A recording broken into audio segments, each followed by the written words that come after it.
Born to Rap by The Game. The Game dropped his debut album 14 years ago. Game has arguably one of the most consistent discographies of any rapper in the game. With a few years put into it, how's the new album, Born to Rap? Is it a good album to retire off of? Here's our honest review of Born to Rap by The Game. Born to Rap by The Game. Those words about consistent discography, those were my words. I'm just saying, just in case you don't feel the same way, everybody don't feel the same way about The Game. So just wanted to throw that out there. Don't be attacking Ace on that line. That was me. All right, and I stand by that. Well, now you know. I stand by that. I feel like his discography was crazy. We've been waiting for this album all year. Yes. I think we started hearing about it last year, actually. Yep. How you feel about this album artwork? I thought it was mad creative. Like, when I first saw it, I was just like, oh, we got a bunch of women in the studio. But I was just like, oh, they pregnant. And, you know, it goes with the theme to Born to Rap. But I like the way that they shot it because, I mean, yeah, you got a pregnant woman rolling a blunt. Yeah, I know, right? But, I mean, it's just a whole bunch of women just acting normal. And I think that makes the album artwork stand out. Like, he could have just had a shot of, like, a random photo shoot. He's sitting in the middle with pregnant women. But no, they're all in the studio working. So, I mean, I think it just promotes the image of hard women at work. That's just the vibe I get from it. Yeah, Born to Rap, and then he just put a whole bunch of pregnant women in the picture. Yeah. I mean, it was pretty self-explanatory. When I first saw it, I kind of laughed. I was like, you a funny dude, gang. Like, who would have thought that would be the album artwork for that? Yeah. You know what I'm saying? And it's actually a really dope piece. Like you said, you got people, like, they smoking, they getting high, like, but you know this isn't real. Yeah, all right? yeah, you know it's not. It's just like all the women doing the stuff the game enjoys. Yeah, basically. I'm surprised I don't see nobody playing Madden or 2K. That'd be pretty accurate too. The flow of this project, man. I mean, Game is claiming this is his last album. The flow of this is, I want to say, it's typical Game, but at the same time, man, you actually see some maturity in him, which I didn't expect. Game is one of those people that I never thought would mature. Like, I always felt like he was always gonna be smacking people forever, like anytime. You know what I'm saying? Like, Game just seemed like he just never was gonna grow out of that. Yeah, I definitely get what you're feeling, because when I put this on, I'm just like, who am I listening to again? You know? But really, it's a natural flow. It's kind of like, you know, for old fans and new fans alike, because he's telling the story in here for anybody that hasn't heard, but actually giving little tidbits that we may have not heard in previous albums. So all around, it's just the maturest Game project I've heard. Highlights, man. First of all, I just want to point out something. Game dropped this album on his 40th birthday. Yes. He has a bar on one of his songs where he said, "You 38 and you still rapping? I'm 26, nigga. So is the dub." So he's just like, it was back when he was dissing Hov, like, you can't be rapping when you're 40. Damn. I didn't even think about that. But anyway, it don't matter because Game is still fire. Look, highlights on this joint. No Smoke featuring Miguel and Travis Barker. First of all, Travis Barker was killing the drums. Oh, man. He was straight destroying it. Yes. And Miguel, perfect vocals. Like, he didn't even have to do the "they don't want no smoke with me" puff puff pad. Just remove that and just go straight into the Miguel "they don't want no smoke with me," because that joint just sounds so smooth when you hear that joint. Yeah.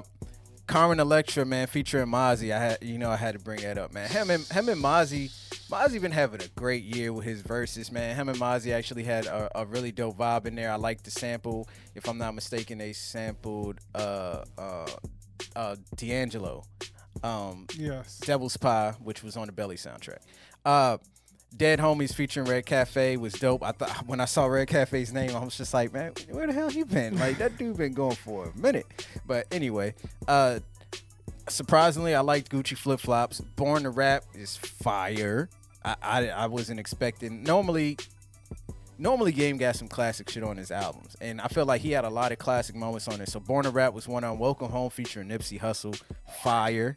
And I love how it felt like the song was going on, and Nipsey was like, nah, let's that beat back up. I got something to say. Man. Yeah, that joint was dope. And then I love how it went into the Help Me interlude and then into I Don't Want to Write This Song flow. Featuring Marsha Ambrosius. I was just like, oh my goodness. Legendary shit right there. That's what I'm talking. And Game is known for that. He's known for doing stuff like that. Then Hug the Block is crazy. I don't know man, like Game should have been doing songs like this his whole life. Ask for Me. Hard. Yeah, Hug the Block is crazy. Ask for Me is crazy. Stainless, they sampled Picture Me Rolling. And they killed that junk. Gangsters Make the Girls Go Wild. I love Gangsters Make the World Go Round from Ice Cube and the West Coast Connection. That joint is fire. Anytime him and Chris Brown get together, they got a banger. They always get something. That song is out of here. Blood is Thicker Than Water featuring Trey Songz. The best thing Trey Songz has done all 2019. I agree. That song is fire. One of my favorite songs on the project. One Life featuring Jay Stone and Masego. Crazy, especially the little saxophone solo they did. Cross on Jesus' Back. It felt like that was D Smoke's song. You think so? That beat fit him so well. It fit him. I was like, yo, that beat fit him too good, man. Yes. Super good. Yeah. And then the last song, Roadside featuring Ed Sheeran, that was a great way to go out, man. I was just like, yo, this is the song. Either this or Blood Thicker Than Water. Either one of those need to end the album. Yeah. And just the honesty in his voice. He almost sounded like fed up with the industry at the same time. Like, but he sounded open and honest. Love the way he ended it. If he goes out, if he's really retired, that's the perfect way to go out. I just want to start by saying, if you pay attention to this podcast, you know how I dread long albums. But I can say I thoroughly enjoyed this 25-track album because throughout it was gems. Like when I'm talking about gems, like production was on point, the lyricism was on point, and even there was a couple hiccups. In my opinion, even beyond those, he found a way to get me back into it. So this is how you do a long project. You keep it interesting. You keep it with, substantial content and just have it keep on flowing. I love the way that he began in this album with Ed Sheeran because it kind of set the palette of what was to come in the album. And going straight into No Smoke, that was just a grand, epic way to start. Like I said, Travis was killing the drums and Miguel was perfect on the hook. $500 Candles, I thought I wasn't going to like, but I actually really ended up rocking with it. I thought it was pretty dope. The Light, I actually like how, he was mentioning other artists in there and everything like that, so I thought that was pretty dope. Carmen Electra is hard. I mean, I don't know what it is about Mozzie, but his flow and cadence is just so chill, laid back, but really, really dope that you just can't not like it. Like, you know what I'm saying? Yeah. Like, Mozzie is just so dope on the raps, but Game killed it too. What was it? 40 Ounce Love, I like the vibe of that. Like, I thought it was really dope just to hear, the production on it was crazy. Stay Down, I like the song, but there was a part on it that they didn't have to do. What's the verse? It was like a callback to another song on that song. I felt like they were calling back to a Big Pun song. Yeah, and that didn't need to be in there, but I like the song. Hug the Block, though, I ain't never heard Game rap like that. I mean, there has been some songs, but like he said, he buried his dad, but if y'all knew what I had to go through after that, I felt that.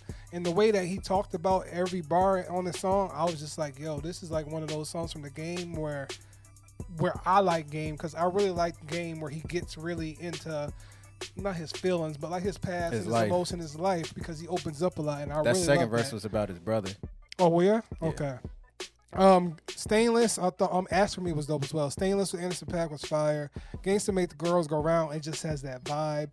Chris Brown was the perfect element to add to that song. It was really, really dope. Blood is Thicker Than Water was really, really fire. One Life with Jay Stone and Masego, I was happy to see Masego on the project, and he added all of his flavor to it, and Jay Stone was pretty dope as well. Cross on Jesus' Back, I felt like that was a D Smoke track as well, but it still kind of fit on the album, so it was passable. And Roadside, like I said in the beginning, was really a good way to complement the flow and the structure of the album, because I felt like it got what it needed to do. If this is his final album, I like the way that he chose to, to craft it, because it really fit the form of what he wanted to get across. Lowlights, I have a few. Dom Kennedy. Yeah. I was like the $500 can. I was like, this hook, no, please no. It's funny. I did like Go Daytonas. Like, I don't know what it was. I was just like, yeah, that works. He was also on the joint with Nipsey, if I'm not mistaken. No, I don't want to write this song. Yeah. But I was just like, look, I don't really need Dom Kennedy. All right, he's cool. the rapping off beat thing just doesn't rock well with me. I know it's a West Coast thing. I'm not from the West Coast, so I guess I just don't understand it. But yeah, $500 Candles. I felt like Dom Kennedy held that song down a little bit. I would have took Dom Kennedy off of Gold Daytonas, but he did add some flavor to that track. West Side was one of my least favorite songs on there. When I heard the single, that was one of the things that had me not excited for the album, because I was just like, man, this is the single? Yeah. Like, Game, you go way harder than this. But, you know, another song that I didn't like is The Code featuring 21 Savage.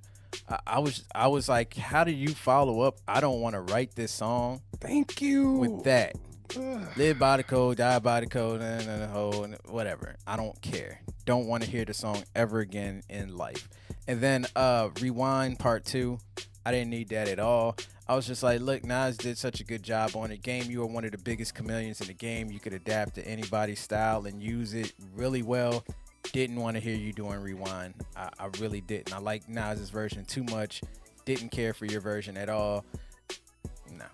I got a second right off of that. I did not care for Rewind too. When I thought about it, I was just like, oh, okay, we're doing the Nas thing. Didn't really and come same off beat as, too. Yeah, it just made me think of the original, how so much better, you know. I'm with you on Dom Kennedy, even though I was rocking with him on $500 Candles. I was not really feeling him on Gold Daytonas. West Side I thought was the least favorite of the track on the album, and I didn't even hear that single. But to find out that was the first single, I feel you on that. It's just like, I don't know if I want to ride with. I mean, I guess he was just promising more to come, and he did deliver. But just saying with that, The Code, I can live without that song. Period. On this, like. So you're never listening to it. Like, if you make a version without 21, because I feel like Game was killing it on the bars, but I don't know what element he was trying to go for on The Code with 21, but I don't know, man. And even with 21's outro, like his little, when the beat changed up and everything, the beat change up was dope. It was dope, but I don't know what it is about 21. It just didn't fit. I don't think it meshed well with the Game's flavor. And then I think that was, I talked about Rewind too, but yeah, other than that, strong album. Final thoughts, man. Look, I felt like it may have been one too many resamples of favorite songs like The Light and Get Money and Don't Want to Be a Player No More and Devil's Pie, like Gangsters Make the World Go Round. Like he was sampling everything. And it might be one too many guest appearances as well. But with that said, man, Game still turned in a really, really good album. I really feel like his discography is one of the more harder to match discographies. His beat selection is really good. Rick Ross is another one that always usually manages to pick really dope production. Fat Joe as well is another underrated one that picks fire production for his beats. But Game is up there. He's always found a way to get dope beats. Even when he wasn't with Dre, he's always had some fire. I really enjoyed this project, man. And if he goes out like this, which I highly doubt he will, this is like kind of going out on top. This is like Michael Jordan retiring with the Bulls, as he said. Because he said he don't want to play for the Wizards. When Mike came back with the Wizards, it wasn't pretty. But yeah, it's retiring at the top of your game. Like, he's still on point. He's still sharp. This is how you want to go out. I really feel like if this is indeed his last album, this was the perfect send-off. I feel like, the album was crafted that way. He gave us enough substantial tracks for a final album. And I feel like he, with a couple hiccups here and there, did it for the most part. He gave us the game. He gave us the production. He gave us, some dope features. But, I mean, he really gave us, I guess, himself in a way. And, I really think that if this is the way he intends to go out, this was the proper way to do it. Final grade. Game retires with a check. This joint is dope. It's hard to argue that. I mean, I don't know what planet you're living on if you would not like this. Especially, man, like, just imagine if he let Miguel loose to actually, like, sing on that No Smoke. Just what Miguel did was fire enough. But, yeah, man, shout out to the Game, man. I love his discography. I don't even know what number album this is from him. But normally Game has at least 2 classic songs on his album, and I feel like on this one, he may have had, like, 8, maybe 10. If you cut like, a good 6 songs off of this, and even some of the tighter songs, still, this joint would have definitely been a classic album, hands down, because he's got some shit on here for real. Most definitely a check. You're gonna have a number of songs to add to your playlist from here. Game has crafted an amazing album, and don't miss it, man. Listen to it. Yeah, I think I'm gonna put more than 3 on the playlist this week because you it's should. that dope. Yeah.